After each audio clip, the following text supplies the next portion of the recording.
কারণ দেশে এখন যা চলছে মানে নৈরাজ্য, অস্থিরতা, মব কালচার, রাস্তাঘাটে নারীরা বেরোতে পারছে না, নারীর বুকের ওড়না কতটুকু আছে না কতটুকু থাকা উচিত এটা আরেকজন ভদ্রলোক ঠিক করে দিচ্ছেন এবং তাকে নিয়েও আটকিয়ে রাখা যাচ্ছে না, তাকে মাথায় পাগড়ি টাগড়ি দিয়ে হাতে কোরআন শরীফ ধরিয়ে সতর্ক থাকতে হবে সরকারের। সরকার কি সতর্ক ছিল? সরকার কি সতর্ক থাকেন?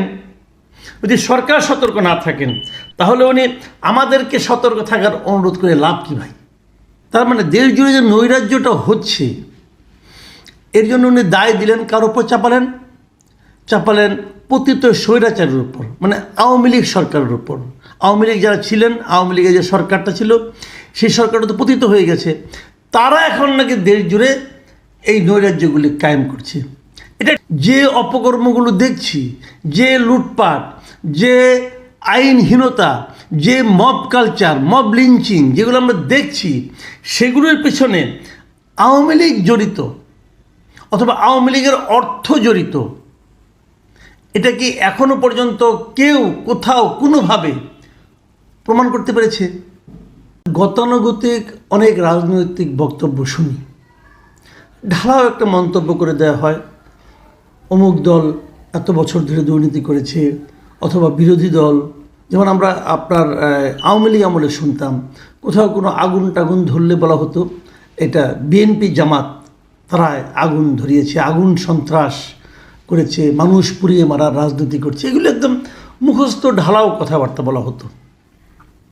তো আমরা ভাবতাম এগুলো বোধহয় রাজনৈতিক কথা, কেবল রাজনীতিবিদরাই বোধহয় মাঠ গরম করার জন্য এই সমস্ত কথা বলে।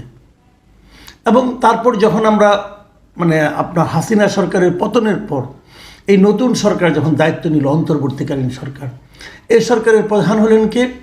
একজন আন্তর্জাতিক খ্যাতিসম্পন্ন ব্যক্তি, doctor Mohammad Yunus, Nobel laureate, হ্যাঁ, নোবেল বিজয়ী উনি। তো উনি একদিকে শিক্ষাবিদ, আরেকদিকে আন্তর্জাতিকভাবে তো ওনার একটা পরিচিতি আছে, তো উনি তো প্রথাগত রাজনীতিবিদ নন। তাহলে উনি রাজনীতির ভাষায় যখন কথা বলেন তখন না আসলে আমরা ঠিক বিভ্রান্ত হয়ে যাই।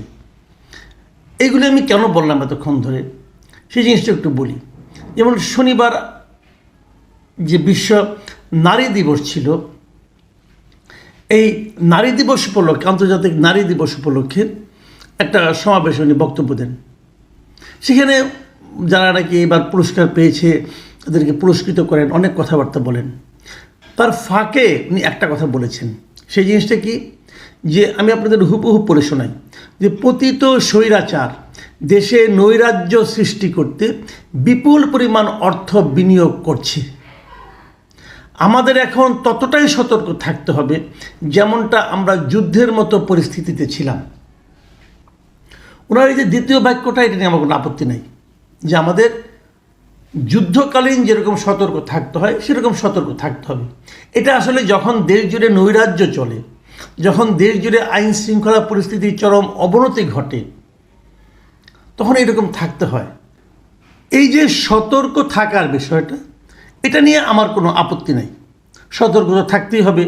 কারণ দেশে এখন যা চলছে মানে নৈরাজ্য, অস্থিরতা, মব কালচার, রাস্তাঘাটে নারীরা বেরোতে পারছে না, নারীর বুকের ওড়না কতটুকু আছে না কতটুকু থাকা উচিত এটা আরেকজন ভদ্রলোক ঠিক করে দিচ্ছেন এবং তাকে নিয়েও আটকিয়ে রাখা যাচ্ছে না, তাকে মাথায় পাগড়ি টাগড়ি দিয়ে হাতে কোরআন শরীফ ধরিয়ে তাকে মুক্ত করে আনা হচ্ছে।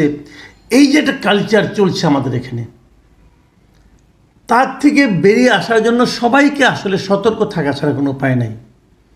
কিন্তু এই সতর্ক যাদের থাকতে হবে তাদের মধ্যে কি রাষ্ট্র আছে? রাষ্ট্রকেও কি সতর্ক থাকতে হবে না? হবে তো। একটা বাড়িতে হঠাৎ করে বাড়ির সামনে 100 লোক বললো যে এই বাড়িতে আওয়ামী লীগের পতিত আওয়ামী লীগ সরকারের এমপি আছেন, সেখানে 200-300 কোটি টাকা লুকিয়ে রাখা হয়েছে, অস্ত্র আছে, অতএব এই বাড়ি আমরা তল্লাশি করব। পুলিশ না, একটা মব, এবং চিৎকার চেঁচামেচি, ভাঙচুর, ভেতরে তারা গেল, যে কিছুই পেল না। এর মধ্যে পুলিশ আসলে পুলিশ তাদের বাধাও দিল না। এই যে কালচার, এই ক্ষেত্রে কাকে সতর্ক থাকতে বলছেন প্রধান উপদেষ্টা? ওই বাড়ির মালিককে? সে তো সতর্কই ছিল, দরজা সিটকে নিয়ে বন্ধ করা ছিল। ওই বাড়ির কেয়ারটেকার, সেও সতর্ক ছিল, বাধা দিতে যে দু একটা চট থাপড় খাইছে। তাহলে সতর্কটা কে থাকবে? এই প্রশ্নটা কিন্তু ইম্পর্টেন্ট। এখানে সতর্ক থাকতে হবে সরকারের। সরকার কি সতর্ক ছিল? সরকার কি সতর্ক থাকেন? যদি সরকার সতর্ক না থাকেন, তাহলে উনি আমাদেরকে সতর্ক থাকার অনুরোধ করে লাভ কি ভাই? ভালো কথা। আরেকটা কথা আমি বলি, যে জিনিসটা নাকি বলাই জরুরি, তা হলো উনি যে প্রথম যে বক্তব্যটা দিয়েছেন সেটা একটু আপনাদের পড়ে শুনে, আরেকবার পড়েছি কিন্তু আরেকবার আপনাদের স্মরণ করিয়ে দিই, যে পতিত স্বৈরাচার দেশে নৈরাজ্য সৃষ্টি করতে বিপুল পরিমাণ অর্থ বিনিয়োগ করছে। তার মানে দেশ জুড়ে যে নৈরাজ্যটা হচ্ছে, এর জন্য উনি দায় দিলেন কার উপর? চাপালেন পতিত স্বৈরাচারের উপর, মানে আওয়ামী লীগ সরকারের উপর। আওয়ামী লীগ যারা ছিলেন, আওয়ামী লীগের যে সরকারটা ছিল, সেই সরকারটা তো পতিত হয়ে গেছে। তারা এখন নাকি দেশ জুড়ে এই নৈরাজ্যগুলি কায়েম করছে। এটা ঠিক যে আওয়ামী লীগ প্রচুর লুটপাট করেছে, আওয়ামী লীগের কাছে প্রচুর অর্থও আছে, কোনো সন্দেহ নাই। তারা চাইলে সেই অর্থ মন্দ পথে ব্যয় করতেও পারে। নৈরাজ্য সৃষ্টি করার জন্য তারা অর্থ ব্যয় করতে পারবে না আমি তা মনে করি না, করবে না আমি তাও মনে করি না, হয়তো করবেও অথবা করছেও, আমি এটা অস্বীকার করছি না। কিন্তু আমরা যে নৈরাজ্যগুলো দেখছি, যে অপকর্মগুলো দেখছি, যে লুটপাট, যে আইনহীনতা, যে মব কালচার, মব লিঞ্চিং যেগুলো আমরা দেখছি, সেগুলোর পেছনে আওয়ামী লীগ জড়িত অথবা আওয়ামী লীগের অর্থ জড়িত, এটা কি এখনো পর্যন্ত কেউ কোথাও কোনোভাবে প্রমাণ করতে পেরেছে? যদি প্রমাণ করতে না পারে, তাহলে কিভাবে তাদেরকে দায় দেওয়া হবে, তাদেরকে দোষী সাব্যস্ত করা হবে? একটা কথা বলেন, শাহবাগ থানায় এই যে তৌহিদি জনতা যে হাজির হলো, যে একটা লোককে তার থানার ভেতরে ঢুকে গারদের সামনে যে তার ভিডিও করা হলো, সেই ভিডিও আবার ফেসবুকে দিয়ে দেওয়া হলো, এখানে আওয়ামী লীগের অর্থ ব্যয় করা হয়েছে? যদি হয়ে থাকে, তাহলে সেই লোকগুলিকে ধরেন না কেন আপনারা? যে লোকগুলি এই মবটা ক্রিয়েট করেছিল, তাদের কাউকে ধরেছেন? একজনকে ধরেছেন বলেন? ধরেছেন? ধরেননি। যদি না ধরে থাকেন, তাহলে আপনি কি করে সিদ্ধান্তে আসলেন যে এটা পতিত স্বৈরাচার অর্থ ব্যয় করেছে? কোন একটা ঘটনা আপনি বলেন? গত কয়েক মাসে আপনারা অন্ততপক্ষে একটা ঘটনা বললে তো হবে না, অন্ততপক্ষে 10টা ঘটনা বলতে পারা উচিত।